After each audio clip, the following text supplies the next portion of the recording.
Hi guys, welcome back to my YouTube channel. This is Dr. Drashti, Heal Physio by C4 Wellness, and today we're going to talk about radio diagnosis in relation to physiotherapy.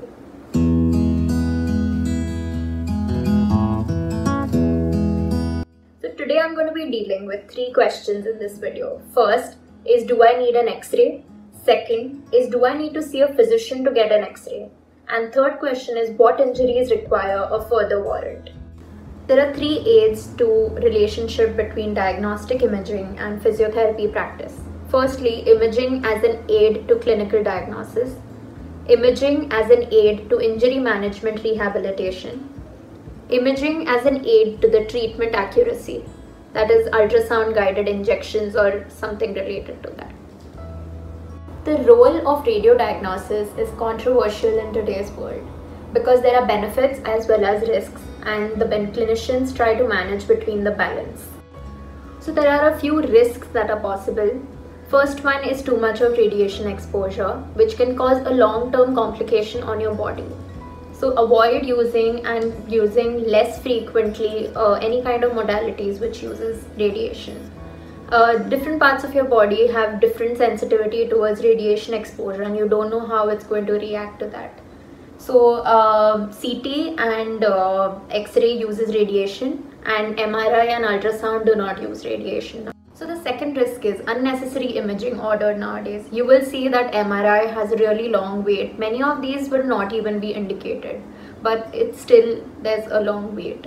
So the clinicians should make a very educated decision on taking a radio diagnosis, and they should answer three questions. What am I looking for? What type of image is most appropriate to make diagnosis, and will the results alter the management of the condition?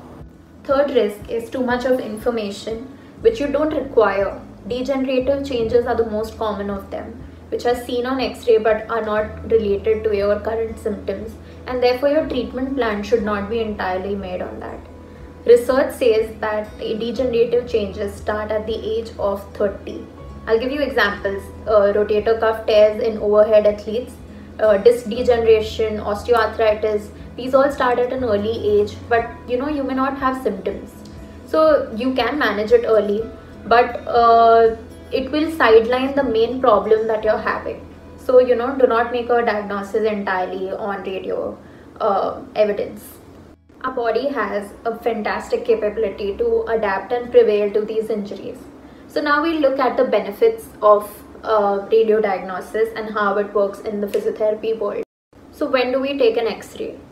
An X-ray identifies dislocations or any bony abnormalities, fractures in your body.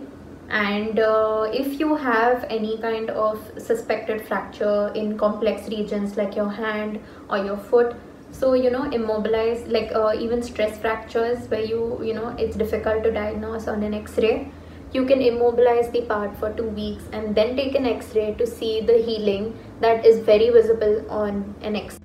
So MRI is one of the most commonly used and most expensive modality which is used for radio diagnosis. So I'll give you a brief explanation on how an MRI works so that you know when to use it. So MRI is a map of hydrogen atoms in the body. Hydrogen atoms are ideal for an MRI because they possess a single proton and large magnetic moment.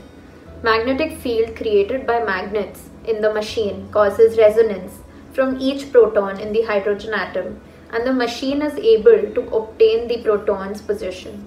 Since 75% of our body is made up of water molecules, MRI can get an accurate image of the injury.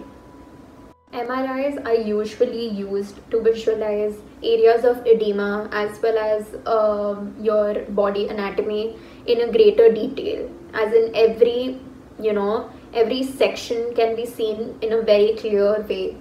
Mostly used in diagnosis of an ACL tear or a PCL tear or any kind of small ligament tears that you have in your ankle or your knee or any parts of your body. The role of ultrasound is to visualize soft tissue and tendinopathies in your body. Nowadays it is very useful bedside or in acute injury setting, where you can immediately diagnose how the tendon is or in what state that soft tissue is in. So it gives you a real-time dynamic assessment on pitch side as well as in acute settings. Computed tomography, which is the CT, gives you a more detailed analysis of your anatomy. It is usually used in acute settings where a body sustained a major trauma, and it can be really fast and easy to show multiple sections of where the problem is. So mind you, it uses radiation. It takes multiple x-rays from different angles and gives you a cross-sectional imaging, so you can see the injury at a particular section you want. Until recently, only physicians were allowed to prescribe a radio diagnosis. But now more and more physios are allowed to do the same with appropriate credentials. So it not only speeds up the process, but there is no need of additional doctors. So they are also trained in decision making, because after a complete assessment, if a radio diagnosis is necessary or not, they can completely take that decision on their own. If you are uncertain to get an imaging done, best is to check with a physiotherapist.